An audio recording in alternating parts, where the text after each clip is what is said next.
Custom-built homes take an average of 10 to 16 months to build to the expectations of the designer.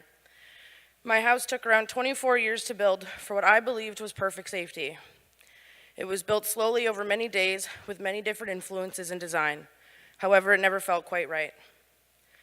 The front hall is surrounded by slamming doors in the middle of a sentence. It's leaving home for 10 days at a time at 14 to use ecstasy and cocaine in Chinatown with criminals twice my age. It's the day we left my dad while he was away. It's moving back and forth between my parents' house to wherever could benefit my social life and drug habit. It's the abandonment from a father who was physically present but never emotionally available, and the friends or partners that left because no matter how much of myself I gave away, I was never enough. It's reaching my breaking point after years of abuse and betrayal to assault my son's father. It's the love that I hoped would come, but the love that never stayed. The kitchen is full of the sharp edges I used to kiss my skin while I could see nothing but pain.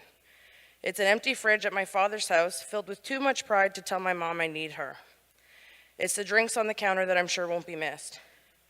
It's the lines off the kitchen table when my mom is working her third job this week. It's the food I put back to feed my children and the money I gave my body to obtain. The hallway holds the cries of children screaming.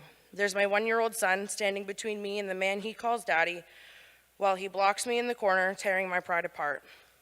It's my dad pushing me down the stairs when he came home from work. It's leaving the scene of the argument, attempting to find safety. It's the heavy flow of traffic forever circling my thoughts.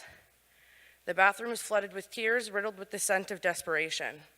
It's the bent towel bar from where my body made contact while I pleaded for privacy.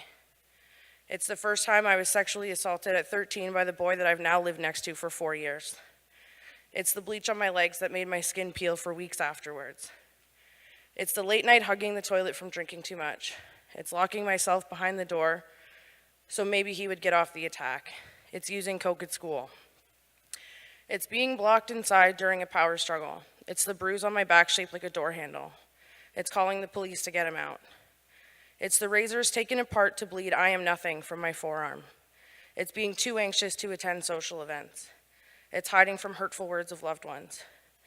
It's cutting in places not seen by my children. It's discovering 4 pregnancies.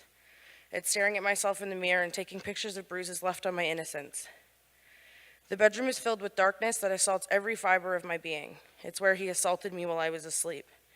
It's being violated weekly because staying was better than being alone. It's giving my entire being to complete strangers and inviting anyone who gave me attention. It's where I nursed a hangover instead of taking care of my newborn child. It's the broken door frame from one too many explosive episodes. It's the dresser he pushed me into and the need to keep him happy. It's the room my children can't see through the clouds of smoke. It's laying in bed, failing to talk myself out of self-harm. It's expecting my mother to take care of my child because I couldn't be bothered. It's my dad sleeping with his girlfriend in my bed. It's being pinned down so I can't get my phone to call the cops. It's finding out about his other baby and being assaulted for being upset about it. It's being forced to miss work with the threat of calling Children's Aid if I left him with the children. It's all the men that I fell asleep next to and all of my distrust. The closet is disorganized chaos of all the things I never wanted to unpack.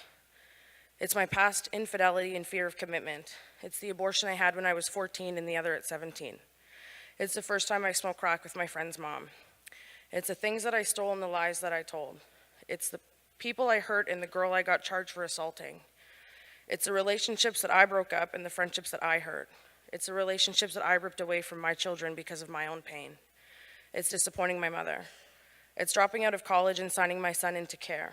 It's selling drugs to get drunk because Children's Aid can't test for alcohol. It's assisting in a robbery and leaving my friend to pick up the pieces. It's the people my actions destroyed and the hurt that I distributed. The living room is surrounded by loneliness with pictures projecting togetherness. It's my sister's friends asking me to leave the room. It's the suffocating expectations of a family that only cable can fix. It's fighting with my parents and deciding if I'm staying or running. It's my first party. It's late night sleepovers with schoolmates that I hide my true self from. It's becoming everything that I lied about. It's my crying child while I'm getting stoned upstairs. It's my baby's first step that I was too depressed to remember.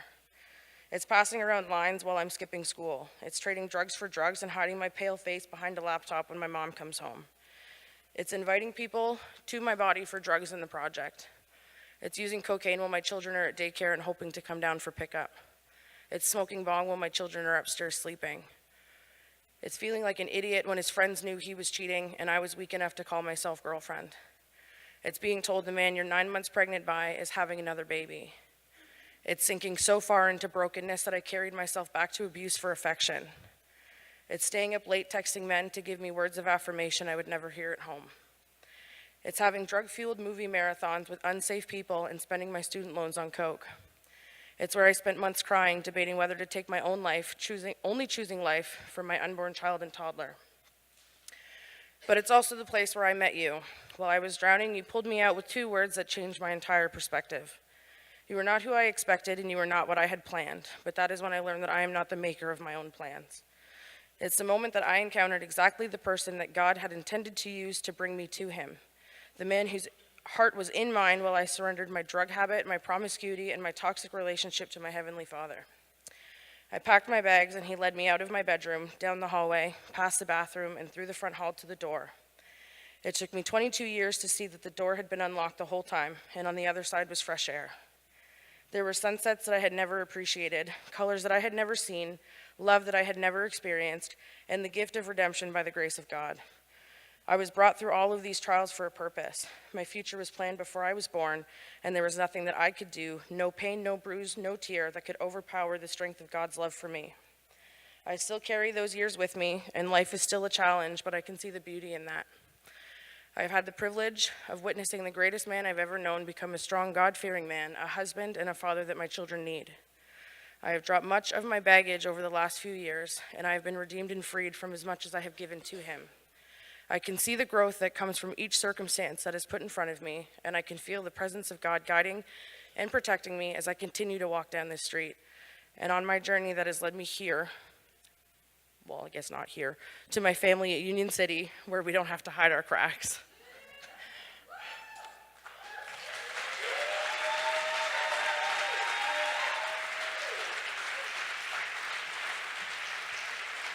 Thank you.